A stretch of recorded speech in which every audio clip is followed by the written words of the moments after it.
Now, to analyse the latest on the Iraq War inquiry, we have journalist and author Alan Hart from the UK. Now, Alan, the publication of the Chilcot inquiry was supposed to have been published 4 years ago, but there have been many delays since then. Why is that? Why do you think the Chilcot inquiry has been delayed thus far? Well, Hassan, I think the most appropriate comment today was made by the man that I think would make the best British Prime Minister of all in politics, the Conservative MP David Davis. After he listened to Sir John Chilcot today, he said, quote, "The Sir Humphrey Mafia are being difficult," unquote. By that he means the system is being difficult. And I believe it's the system, not only in Britain, it's the system in America. Now, Hassan, this long delay is intriguing and it does invite conspiracy theories. Now, think about what Sir John said today. He said that a major reason for this delay was the protracted negotiations with government for the release of classified documents, including in particular the correspondence between Blair and Bush. Now, the civil servants, the system, the Sir Humphrey Mafia, it can't simply say, no, we won't release them, because the war was such a ghastly mistake. If they said no, they wouldn't release them, that would almost be an admission that they got something frightful to cover up.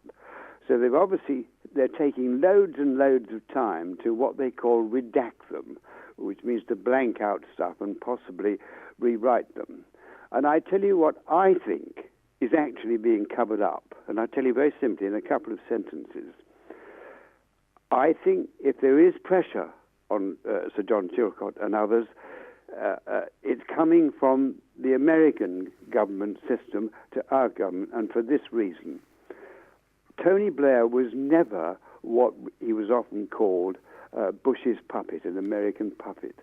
Tony Blair was a neocon. He became a neocon. And I believe he worked with the neocons, including Vice President Dick Cheney, to persuade Bush to go to war. Now, if that came out, I mean, I could be wrong, but if that came out, it would really be dreadful. And there's one other thing that I think is being covered up. It's not a secret that the heads of our security services, MI6 in particular, knew that the evidence Blair was presenting for going to war was nonsense, didn't stand up. Now, what they should have said to Blair is, if you're going to take the country to war on this basis, Prime Minister, we'll have to resign. But they didn't. Well, hold on just there. I mean, that's very important what you've just said. But the real question is whether or not some of this information about the close relationship between Bush and Blair during those years before the invasion are being removed, do you think? And as we have been hearing, they have been told not to publish certain sensitive information about this particular inquiry. Do you think we will get to the bottom of this, to the hidden truths about this particular war itself? I doubt it. I mean, I'm not impugning Sir John Chilcot. I think he's a good, decent, honourable man. And I suspect he has seriously underestimated the amount of time that it would take, which is what he said today. But, you know, pressure is pressure. And when it comes from the systems, here and in America, the systems usually win. So I personally do not expect we will ever get the complete truth. I mean, we all know the complete truth. Britain was taken to war on a lie. Mm-hmm. Is that ever going to come out?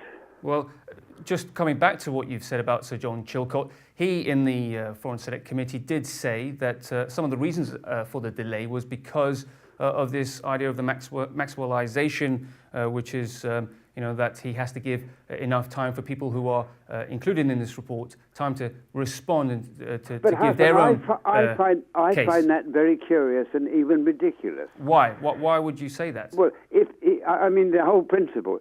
If you're going to conduct an inquiry, you study all the papers, you talk to everybody, and then you deliver your judgment. Mm-hmm. What he's actually doing under this Machiavellian principle, he's saying effectively, look, Mr. Blair and all the others, this is what we think. and this is our criticism of you, and he's giving them in advance the chance to reply. That should be after the publication of the report.